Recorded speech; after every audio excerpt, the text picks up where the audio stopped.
जय Hind. Exam track Krishna YouTube channel में आपका स्वागत है। आज हम लोग पढ़ेंगे पॉलिटी में पढ़ेंगे भारत का संवैधानिक विकास। भारत में जो संविधान बना था उसका विकास कैसे हुआ था उसके बारे में संपूर्ण जानकारी लेंगे। आने वाले जो भी आपका एग्ज़ाम है, जीके जीएस चेंज नहीं होता है, पॉलिटी चेंज नहीं होता है, हर एक एग्ज़ाम में पूछा जाता है, लेकिन पूछने का अलग अलग तरीका होता है। तो वह तरीका आपको सभी बता देंगे कि कैसे पूछा जाता है। तो वीडियो को आप लास्ट तक देखिए और एक दो बार देख लीजिएगा तो आपको ये चीज़ मेमोरी में बैठ जाएगा और एग्ज़ाम में आएगा तो आप लोग सही आंसर कर पाएंगे। चलिए देखिए, रेगुलेटिंग एक्ट 1773 द्वारा सर्वोच्च न्यायालय की स्थापना कहाँ की गई थी? तो रेगुलेटिंग एक्ट 1773 के द्वारा कोलकाता में 1774 में सुप्रीम कोर्ट की स्थापना किया गया था। प्रथम बार यही है, देख लीजिएगा आंसर आएगा। तो 1773 एक्ट के तहत 1774 में कोलकाता में स्थापना किया गया था। वहाँ ऑप्शन 73 भी होता है, 74 भी होता है। तो क्वेश्चन आपको पढ़ना है कि पूछ क्या रहा है।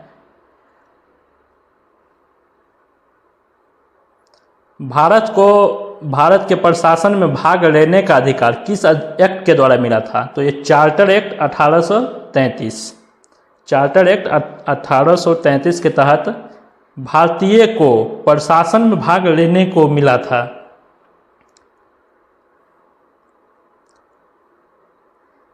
भारतीय विधान परिषद को बजट पर बहस करने का शक्ति किस अधिनियम के द्वारा मिला? ये डायरेक्ट क्वेश्चन पूछता है कि भारतीय विधान परिषद को बजट पर बहस करने की शक्ति किस एक्ट के द्वारा मिला था? तो भारत परिषद एक्ट 1892।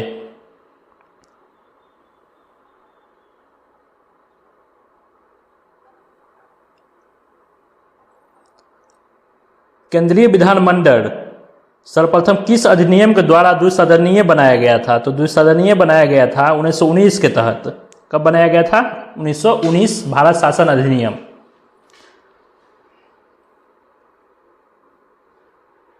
भारत के राष्ट्रपति को अध्यादेश निर्गत करने की शक्ति मूलतः किस अधिनियम से प्रेरित है? तो भारत शासन अधिनियम 1935 के तहत मिला था। याद रखिएगा, भारत शासन अधिनियम 1935। अखिल भारतीय संघ की स्थापना करने का प्रावधान किस एक्ट के तहत मिला था? तो भारत शासन अधिनियम 1935 के तहत ही मिला था। कब मिला था? भारत शासन 1935 के तहत ही अखिल भारतीय यानी कि यूपीएससी।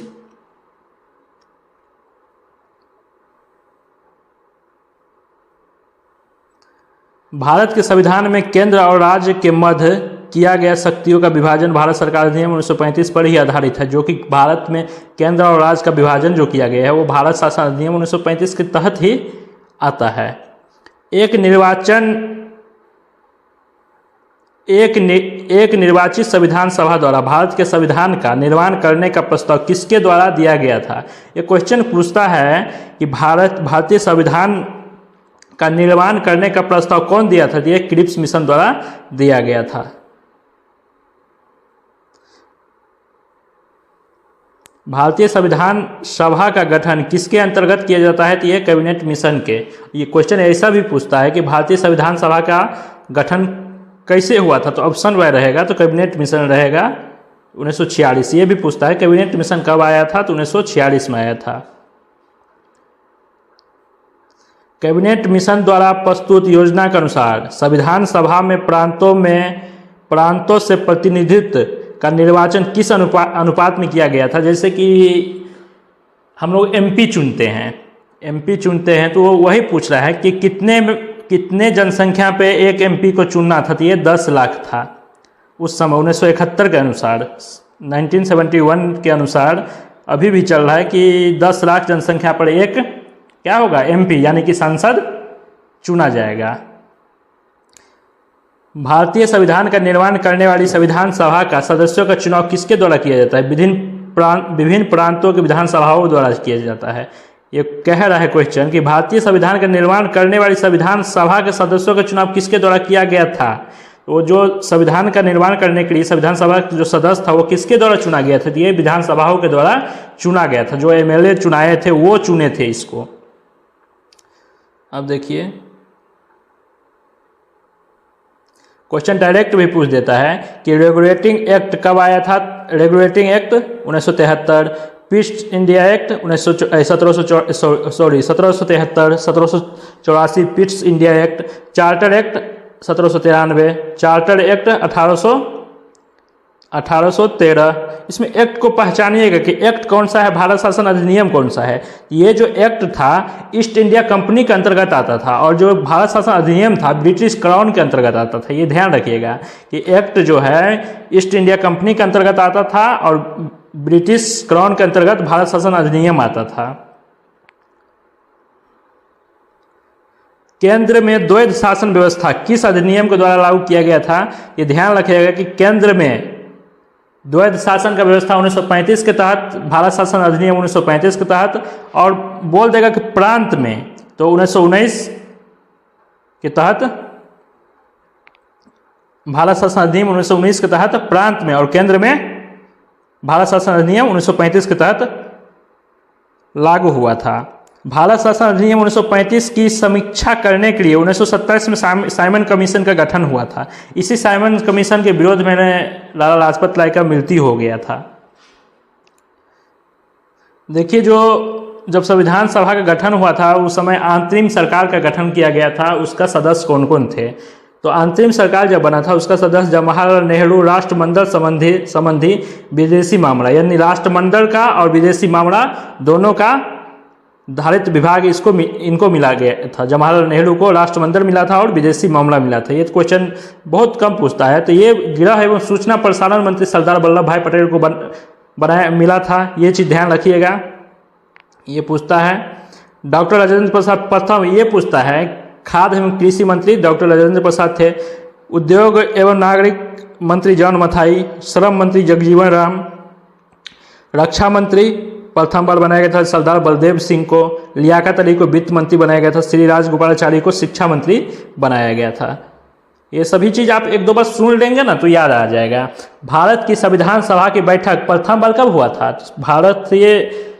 भारत की संविधान सभा का बैठक प्रथम बार 19 दिसंबर 1946 को हुआ था। इसी दिन सच्चिदानंद सिन्हा को अस्थायी अध्यक्ष बनाया गया था। उसके 2 दिन बाद सच्चिदानंद सिन्हा को 11 दिसंबर को अस्थायी अध्यक्ष बनाया गया था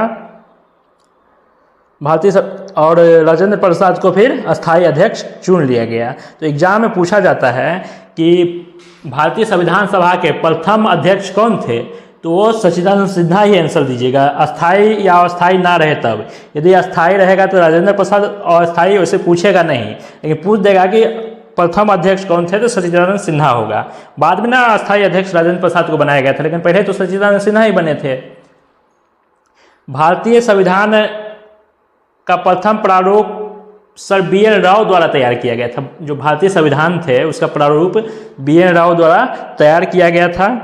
संविधान सभा का अस्थायी अध्यक्ष, देखिए वही अस्थायी अध्यक्ष है, राजेंद्र प्रसाद को चुना गया था। संविधान सभा में पंडित नेहरू द्वारा उद्देश्य प्रस्ताव कब लाया गया था, तो उद्देश्य प्रस्ताव पंडित नेहरू द्वारा 13 दिसंबर 1946 को लाया गया था। नेहरू द्वारा प्रस्तुत उद्देश्य प्रस्ताव संविधान सभा में कब स्वीकृत किया गया, तो ये 1947 में किया गया था। 46 में लाया गया था और 22 जनवरी 1947 में इसको स्वीकृत कर लिया गया था। भारतीय संविधान के निर्माण काल में संविधान सभा के कुल कितने अधिवेशन हुए थे, ये भी क्वेश्चन इंपॉर्टेंट है, पूछ लेता है। तो ये 12 अधिवेशन हुए थे। भारतीय संविधान के निर्माण में संविधान सभा को कितना समय लगा था। भारतीय संविधान के निर्माण के लिए संविधान सभा को कितना समय लगा था बनाने में, तो इसको 2 वर्ष 11 माह 18 दिन लगा था।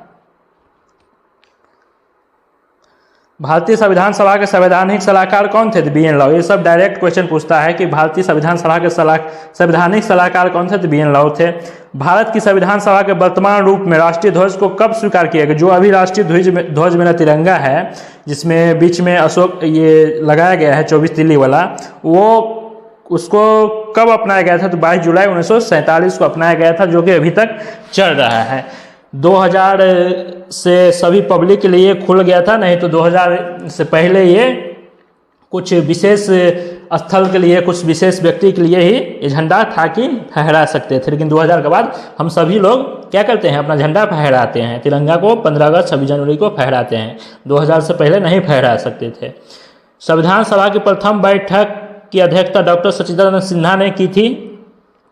भारत का संविधान कब स्वीकार किया गया? तो 26 नवंबर 1949 को स्वीकार कर लिया गया था, लेकिन 26 जनवरी 1930 को ये रावी नदी के तट पर झंडा फहराया गया था। तो सोचे कि एक महीना के बाद बच रहा है, तो एक महीना बाद ही हम लोग 26 जनवरी को 1950 को, ताकि वो भी दिन याद रहेगा, उसी के लिए 26 जनवरी 1950 को ही संविधान को लागू किया गया, ताकि दोनों एक ही डेट से दोनों चीज जुड़ा रहेगा।